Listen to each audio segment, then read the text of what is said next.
हर सपने को अपनी सांसों में रखें, हर मंजिल को अपनी बाहों में रखें।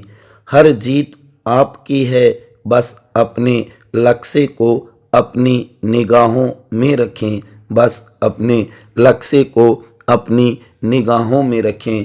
प्यारे विद्यार्थियों और युवा साथियों, नमस्कार। मैं होशियारमल अपनी इस ऑनलाइन क्लास के अंदर आप सभी का तहे दिल से हार्दिक स्वागत और अभिनंदन करता हूं। प्यारे विद्यार्थियों, आज हम बात करेंगे एमए फाइनल पॉलिटिकल साइंस के 7th पेपर, 7वां जो पेपर होता है एमए फाइनल के अंदर राजनीति विज्ञान में, उसके ऊपर चर्चा करेंगे गेस पेपर या मॉडल पेपर को लेकर के। प्यारे विद्यार्थियों, ये ग्रुप ए का पेपर है, क्योंकि इसके अंदर आप देखोगे 7वां और 8वां है वो ग्रुप के अंदर चॉइस करनी होती है। तो इस पेपर का नाम होगा प्राचीन भारतीय राजनीतिक चिंतन। इस चीज को जरूर नोट करना कि पेपर का नाम क्या है। मारो उद्देश्य थाकी सफलता, थाकी सफलता, सदा खुश रहो, हंसते रहो, मुस्कुराते रहो। प्यारे विद्यार्थियों, 2023 एमए फाइनल राजनीति विज्ञान पेपर 7वां, और ये पेपर कब होगा? 11 मई को होगा। प्यारे विद्यार्थियों, महत्वपूर्ण प्रश्न 2023 गेस या मॉडल पेपर के ऊपर हम चर्चा करेंगे।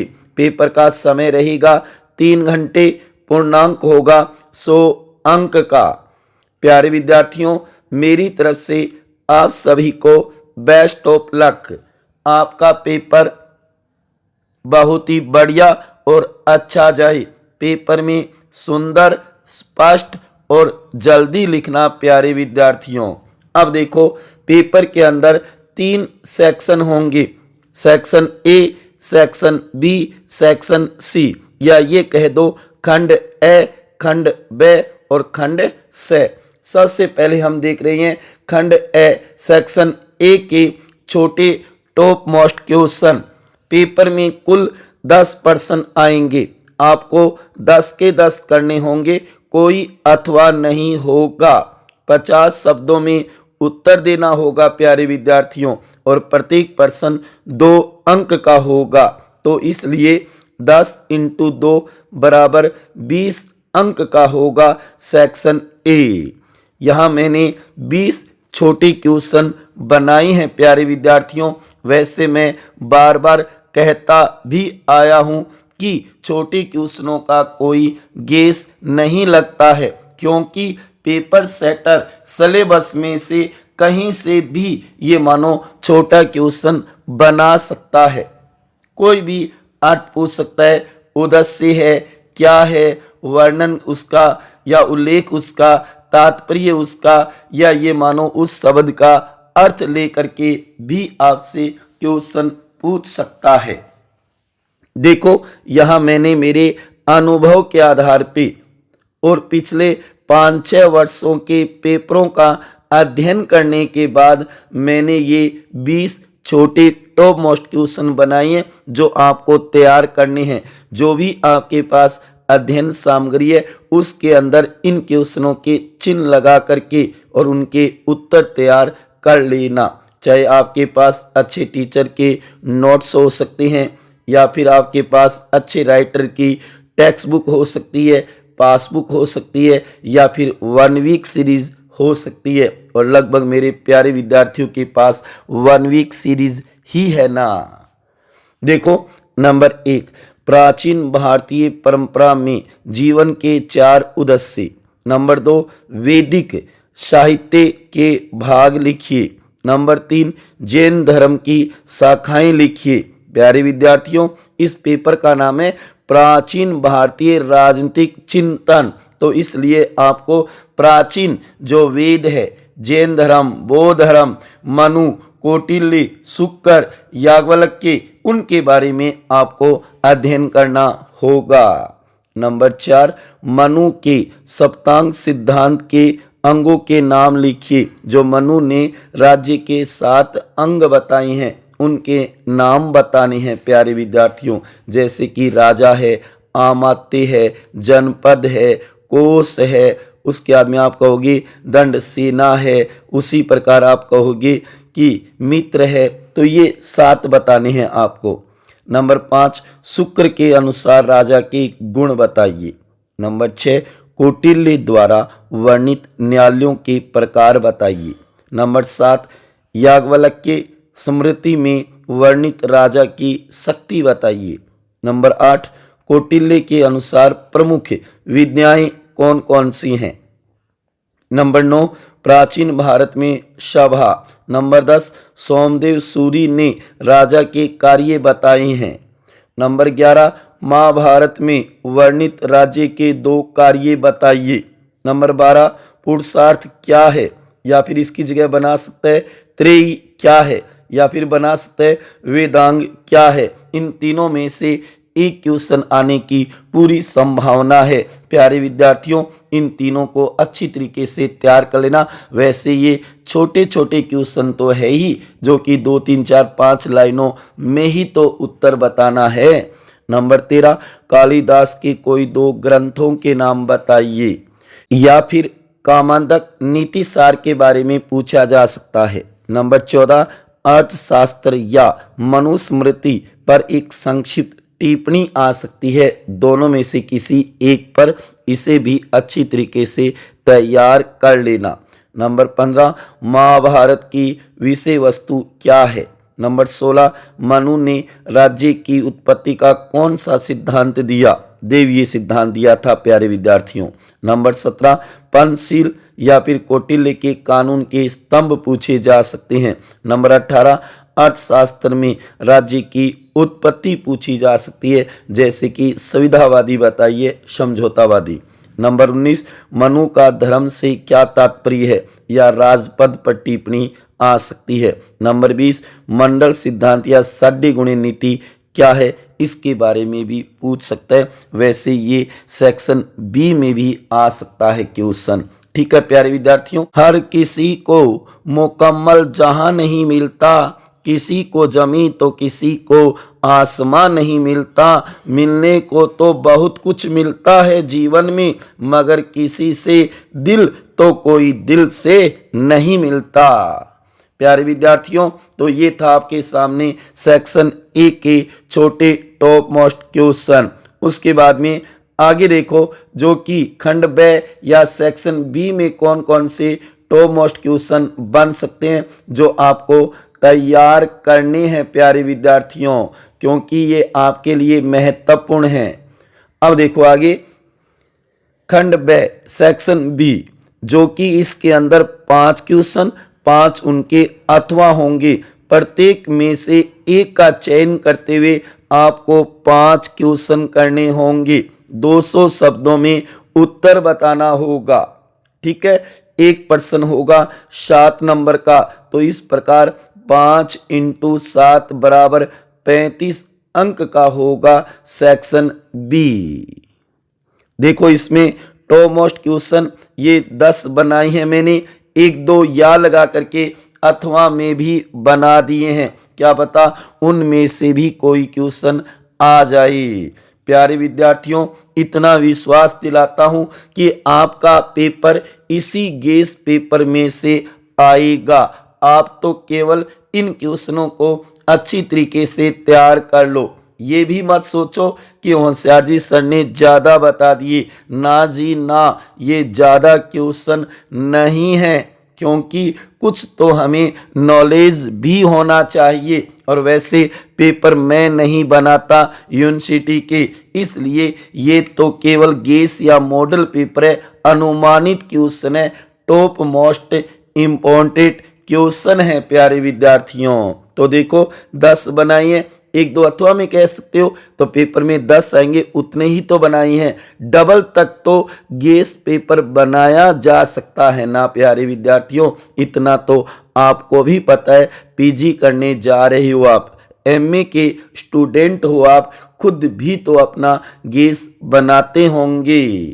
देखो नंबर 1, प्राचीन भारतीय राजनीतिक चिंतन के दार्शनिक आधार का वर्णन कीजिए। दूसरा है मनु के राजपद संबंधी विचार बताइए, या फिर इसकी जगह आ सकता है वेदों के राजनीतिक चिंतन का विवेचन कीजिए। नंबर 3, कौटिल्य के राज्य का सप्तांग सिद्धांत और मंडल सिद्धांत का विवेचन कीजिए। सप्तांग सिद्धांत जरूर आएगा, चाहे वो मनु का पूछे चाहे कौटिल्य का पूछे। आपको बताए पॉइंट तो एक ही है, केवल अंदर आपको मनु या कौटिल्य नाम देना है जिसका पूछा जाए। नंबर 4, याज्ञवल्क्य के स्मृति में प्रमुख राजनीति विचारों को स्पष्ट कीजिए। नंबर 5, बौद्ध दर्शन के मौलिक सिद्धांतों की व्याख्या कीजिए। पिछली बार बौद्ध दर्शन वाला सी में आया था, इस बार बी में आने के पूरे चांस है। प्यारे विद्यार्थियों तैयार कर लेना। नंबर 6, महाभारत के अनुसार आदर्श राजा के गुण बताइए, या फिर इसकी जगह रामायण से बना सकता है। रामायण में राज्य व शासन संबंधी विचार बताइए। नंबर 7, कामोदकीय नीति सार में राजा की सैनिक योग्यताएं क्या है बताइए। नंबर 8, सोमदेव के राजनीतिक विचार या फिर वर्ण व्यवस्था तथा संस्कृत साहित्य पर टिप्पणी आ सकती है। नंबर 9, शुक्र द्वारा प्रतिपादित प्रशासनिक प्रणाली का विवेचन कीजिए। उसके बाद में नंबर 10, राजनीति चिंतन को कौटिल्य के योगदान की विवेचना कीजिए। ये 10 टॉप मोस्ट क्वेश्चन है जो आपको तैयार करने हैं प्यारे विद्यार्थियों सेक्शन बी में। यहाँ ये भी बता देता हूँ कि सेक्शन बी वाले सी में भी आ सकते हैं और सी वाले बी में भी आ सकते हैं। एक ही लैंग्वेज रखी जा सकती है, केवल आपको तो उत्तर लिखते समय ध्यान रखना है कि अगर सेक्शन बी में है तो 200 शब्दों में उत्तर, और अगर सेक्शन सी में है तो 500 शब्दों में उत्तर देना है निबंधात्मक। समझ गए ना प्यारे विद्यार्थियों? समझ में तो आ रहा है ना? ये केवल गेस पेपर या मॉडल पेपर है, अनुमानित क्वेश्चन है इसके अंदर प्यारे विद्यार्थियों। बस आपको तो अच्छी मेहनत करनी है, क्योंकि एमए फाइनल के बाद में कई बड़े कंपटीशन भी देने हैं। अगर आपको आगे पढ़ना है तो, जैसे कि नेट का या फिर सेट निकले तो सेट का एग्ज़ाम है, या फिर आप बीएड करके स्कूल व्याख्याता का या फिर आगे कॉलेज लेक्चरर का नेट करने के बाद दो, या फिर आरएस-आईएएस का कंपटीशन दो, तो आपको पढ़ना तो पड़ेगा ना प्यारे विद्यार्थियों। मंजिलें क्या है, रास्ता क्या है, हौसला हो तो फासला क्या है। प्यारे विद्यार्थियों यहाँ पर बीच में एक और बात बोलना चाहूँगा कि जो भी प्यारा विद्यार्थी मेरा वीडियो का स्टेटस लगाता है और उसे ज़्यादा से ज़्यादा शेयर करता है, उन सभी मेरे प्यारे विद्यार्थियों को दिल की गहराइयों से बहुत बहुत बहुत धन्यवाद। जो कि मेरे स्टार प्रचारक आप ही हो प्यारे विद्यार्थियों, जो कि आप अन्य प्यारे विद्यार्थियों की भी हेल्प कर रहे हो। क्योंकि किसी ने कहा है ना कि ना यार बड़ा ना प्यार बड़ा, ज़रूरत में जो काम आए वो इंसान बड़ा, वो इंसान बड़ा। सपना एक देखोगे मुश्किलें 1000 आएगी, लेकिन वो मंजर बड़ा खूबसूरत होगा जब कामयाबी शोर मचाएगी, कामयाबी शोर मचाएगी। अब देखो प्यारे विद्यार्थियों, खंड से सेक्शन सी, जो कि इसके अंदर कुल 5 प्रश्न होंगे जी। आपको कोई 3 करने हैं। कितने करने होंगे? 3 ही करने होंगे। 500 शब्दों में उत्तर देना होगा। लगभग 5 पृष्ठ भरने होंगे, 5, 6, 7 तक भी भर सकते हो, जो कि ये निबंधात्मक क्वेश्चन है। ठीक है। उसके बाद में देखो, एक क्वेश्चन 15 नंबर का होगा, तो 3 × 15 = 45 अंक का होगा सेक्शन सी, जिसमें 5 क्वेश्चन होंगे और आपको कोई 3 करने हैं। प्यारे विद्यार्थियों, यहाँ मैंने 5 क्वेश्चन बनाए, 2 अथवा में बनाए हैं, कुल 7 कह सकते हो। इन 7 में से आपके 3 क्वेश्चन जरूर आ जाएंगे। बस आप तो इनको तैयार कर लो। 7 नहीं कर सकते तो ये 5 तो जरूर तैयार कर लेना। ठीक है ना। इनमें से पांचों आ सकते हैं, पांचों नहीं तो चार आ सकते हैं, चार नहीं तो तीन, आपको करने भी तो तीन ही है। तो इसलिए इनको जरूर तैयार कर लेना, पूरी पूरी संभावना है इनमें से आने की। देखो नंबर 1, राजनीतिक चिंतन को प्राचीन भारत के योगदान की समीक्षा कीजिए। नंबर 2, जैन राजनीतिक विचारों की प्रमुख विशेषताओं की व्याख्या कीजिए, क्योंकि पिछली बार बौद्ध का आया हुआ है, इस बार जैन का आएगा। नंबर 3, कौटिल्य के अर्थशास्त्र में उल्लेखित विदेश नीति या ये कहो अंतर्राज्यीय संबंध या परराष्ट्र संबंधों के विचार आ सकते हैं कि प्रमुख विचारों का वर्णन कीजिए। नंबर 4, महाभारत अथवा रामायण के मुख्य राजनीतिक विचारों की विवेचना कीजिए। या तो महाभारत के आएंगे या फिर रामायण के मुख्य राजनीतिक विचार आएंगे, ज़्यादा संभावना महाभारत की है। नंबर 5, प्राचीन भारतीय राजनीतिक चिंतन में धर्म की अवधारणा का विवेचन कीजिए, या फिर इसकी जगह बना सकता है शुक्र नीति सार में वर्णित राज्य तथा इसके कार्यों संबंधी विचारों की व्याख्या कीजिए। तो ये थे सेक्शन सी के टॉप मोस्ट क्वेश्चन जो आपको तैयार करने हैं प्यारे विद्यार्थियों। ठीक है, तो इनको अच्छी तरीके से तैयार कर लो। जो भी आपके पास अध्ययन सामग्री है उसके अंदर चिन्ह लगा करके इनके उत्तर तैयार कर लो। ज़्यादा लिखना, जितना कहा जाता है, जैसे कि 200 शब्द 2 पेज 3 पेज तक कर सकते हो, 500 शब्द का मतलब 5 पेज 6 या 7 पेज तक आप कर सकते हो, लेकिन सारे क्वेश्चन आपको करके आने हैं जितने पूछे गए हैं पेपर के अंदर कि आपको इतने क्वेश्चन करने हैं इनमें से। ठीक है प्यारे विद्यार्थियों, तो इसको अच्छी तरीके से तैयार कर लेना। अंत में यही कहूँगा, सदा मुस्कुराते रहो, हंसते रहो, प्रेम से मस्त रहो, अपने लिए और अपनों के लिए। नोट कृपया ध्यान दे, ये सभी प्रश्न अनुमानित है, गेस या मॉडल पेपर है प्यारे विद्यार्थियों। ठीक है, और मैं ये कहता हूँ हमारा उद्देश्य आपकी सफलता। ये वीडियो अच्छा लगा हो तो इसे ज़्यादा से ज़्यादा शेयर करना और लाइक करना मत भूलना। और अंत में मेरी तरफ से आप सभी को बेस्ट ऑफ लक। आपका पेपर बहुत ही बढ़िया और अच्छा जाए, ज़्यादा से ज़्यादा नंबर आए और आपका नॉलेज बढ़े प्यारे विद्यार्थियों। ठीक है, मिलते हैं अगली क्लास में एक नए गेस पेपर के साथ। तब तक खुश रहिए, हंसते रहिए, मुस्कुराते रहिए। जय हिंद, जय भारत, वंदे मातरम।